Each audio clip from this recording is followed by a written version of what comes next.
Hello दोस्तों, welcome back to my YouTube channel. आज के वीडियो में हम सीखने वाले हैं सीबीएसई क्लास 7 का चैप्टर नंबर 2 अरिथमेटिक एक्सप्रेशन। सबसे पहले अरिथमेटिक एक्सप्रेशन होता क्या है, इस चैप्टर का नाम अरिथमेटिक एक्सप्रेशन आखिर क्यों रखा है, इसमें एग्जैक्टली है क्या।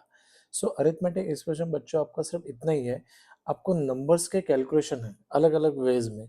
जैसे यहाँ पे अभी आप देख रहे हो 13 - 2 लेस देन 4 × 3। अभी ये 4 × 3 क्या है, ये आपका अरिथमेटिक एक्सप्रेशन है। 13 - 2 क्या है, अरिथमेटिक एक्सप्रेशन है। यहाँ पे आपको लिखा है 7 + 1 = 8, ये क्या अरिथमेटिक एक्सप्रेशन है। Arithmetic arithmetic means what, there is a numbers arithmetic expressions. तो अभी ये क्या बन गया, एक कंप्लीट एक्सप्रेशन बन गया यूजिंग नंबर एंड साइंस। ये यहाँ पे सब्ट्रैक्शन है, यहाँ पे 10 + 2 = 12, ये क्या है, अरिथमेटिक एक्सप्रेशन है। आगे चल के अभी आपको क्लास 8 में आप जाओगे तो आपको अरिथमेटिक अल्जेब्रिक एक्सप्रेशन रहेंगे, तो उसमें क्या रहेंगे, उसमें आपको अल्फाबेट्स भी नंबर के साथ दे रहेंगे। जैसे अभी ये 13 है, 13x - 2x = 15x समथिंग ऐसा।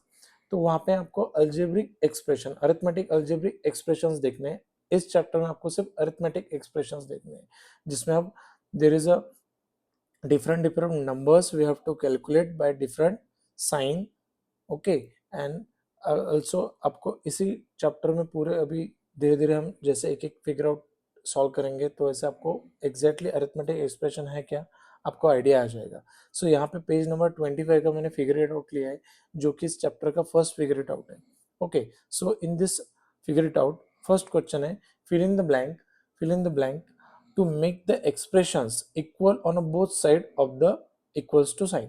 ओके, अभी यहाँ पे एक्सप्रेशंस बोला, एक्सप्रेशन क्या है, ये सारे जो आपको दिख रहे हैं नंबर्स के बीच में जो कुछ कैलकुलेशन हुआ है, तो वो सारे एक्सप्रेशंस है।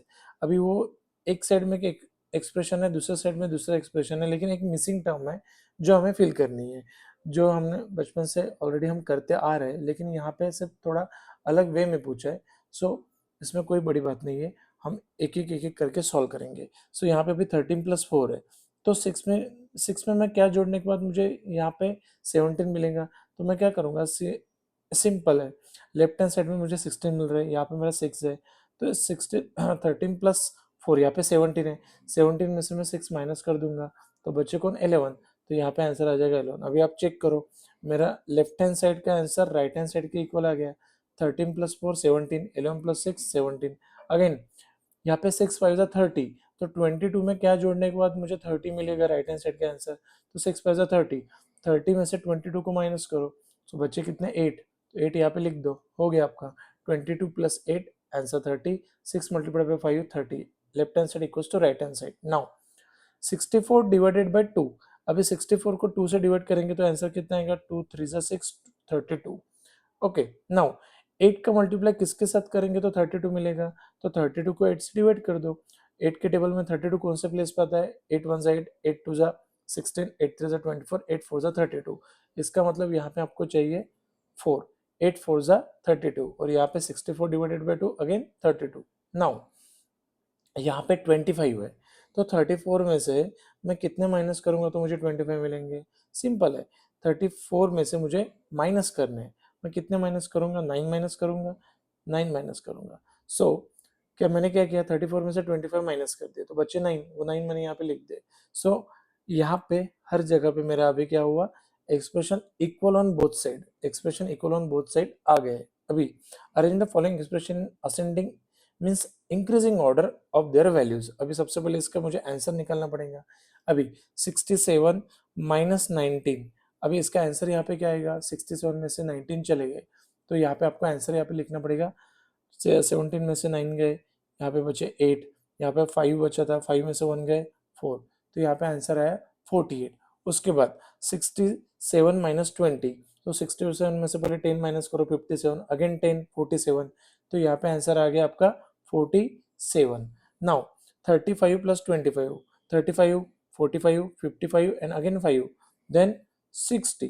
अभी नेक्स्ट आपका है 5 × 11, 5 × 11 कितना आता है आपका 55। नाउ 120 को 3 से डिवाइड करेंगे, 3 4 12 एंड 3 0 0। नाउ यहाँ पे अभी इंक्रीजिंग ऑर्डर सबसे ग्रेटर नंबर किसका है, यहाँ पे सबसे ग्रेटर नंबर है, ये इसको मैं फर्स्ट नंबर देता हूँ। उसके बाद मेरा सेकंड नंबर कौन सा, 60 से थोड़ा छोटा, 60 से थोड़ा छोटा यहाँ पे मुझे मिल रहा है 55 सेकंड नंबर। देन थर्ड 55 से थोड़ा छोटा यहाँ पे मिल रहा है मुझे 58, वो थर्ड नंबर। 47 ये मेरा फोर्थ नंबर, और ये मेरा क्या है, लास्ट फिफ्थ नंबर।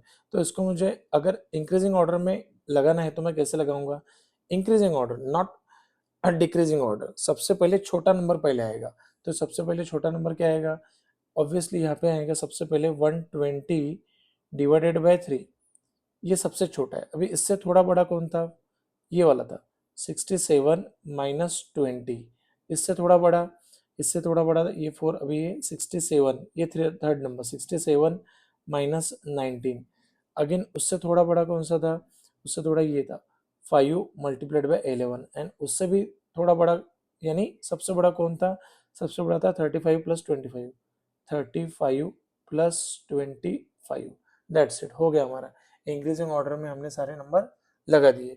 तो ये था बच्चों एकदम छोटा सा और easy figure it out first इस चैप्टर का। सो अगर आप चैनल पर नए हो तो चैनल को सब्सक्राइब कीजिए, वीडियो को लाइक कीजिए, और जितना हो सकता है उतना वीडियो को शेयर कीजिए। सो मिलते हैं अगली वीडियो में with next figure it out and many more. Thank you.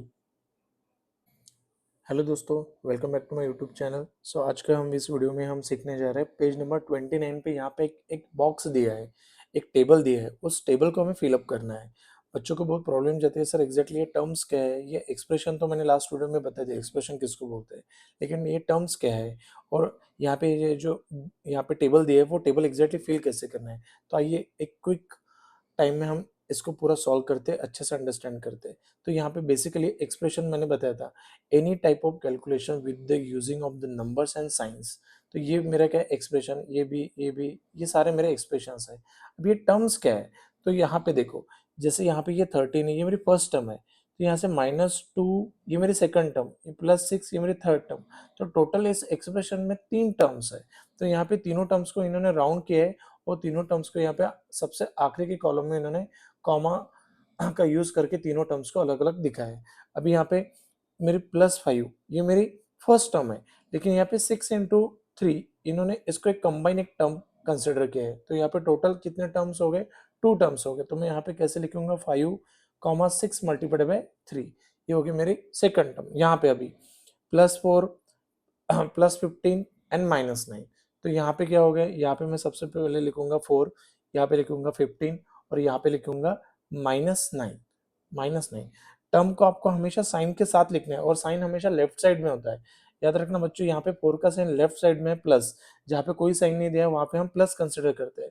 15 का साइन प्लस, 9 का साइन माइनस। तो यहाँ पे टोटल 3 टर्म हो गए। तो मैं कैसे लिखूंगा, 4, 15, -9। नाउ 23 -2, अगेन यहाँ पे 23 फर्स्ट टर्म है। अभी यहाँ पे -2 जहाँ पे आपको मल्टीप्लीकेशन दिखता है वो आपके एक कंबाइंड टर्म हो जाती है, ये सेकंड टर्म, और +16 थर्ड टर्म। तो यहाँ पे मैं फर्स्ट में क्या लिखूंगा, 23 लिखूंगा। सेकंड में मैं क्या लिखूंगा, यहाँ पे -2 मल्टीप्लाइड बाय 4 लिखूंगा, -2 मल्टीप्लाइड बाय 4, एंड लास्ट में मैं लिखूंगा 16। तो मेरे टोटल यहाँ पे 3 टर्म हो गए। तो मैं कैसे लिखूंगा, 23 comma -2 multiplied by 4 and 16 that's it.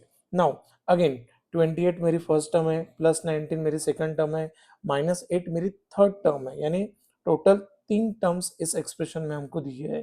तो 28 देन 19 एंड देन -8। तो इसको मैं कैसे लिखूंगा, 28 देन 19 एंड -8। तो ये हो गया एक सिंपल सा टर्म्स वाला टॉपिक, जिसमें आपको एक्सप्रेशन के अंदर से अलग अलग टर्म्स क्या करने हैं, बाहर निकलने हैं, और उनको एक्सप्रेस करना है। तो यहाँ पे एग्जैक्टली टेबल के नीचे क्वेश्चन पूछा है, does changing the order in which the terms are added give different values. तो इसका हमें आंसर लिखना है नो। व्हाई, बिकॉज अगर ऑर्डर हमने नंबर की चेंज भी की तो आंसर कुछ चेंज होता है क्या, हमें एग्जांपल के साथ मैं अभी आपको एक्सप्लेन करता हूँ। एग्जांपल, जैसे मान लो अभी यहाँ पे मैंने 6 प्लस -4 लिखा है, तो 6 plus minus plus minus minus, then 6 -4 answer 2।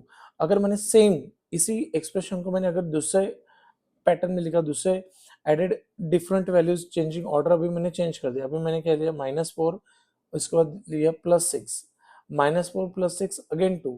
सो इसका मतलब अगर मैं ऑर्डर चेंज करता हूँ a + b या b + a करता हूँ तो मेरे आंसर में कोई चेंज नहीं होता है। So does the changing the order in which the terms are added give different values? No.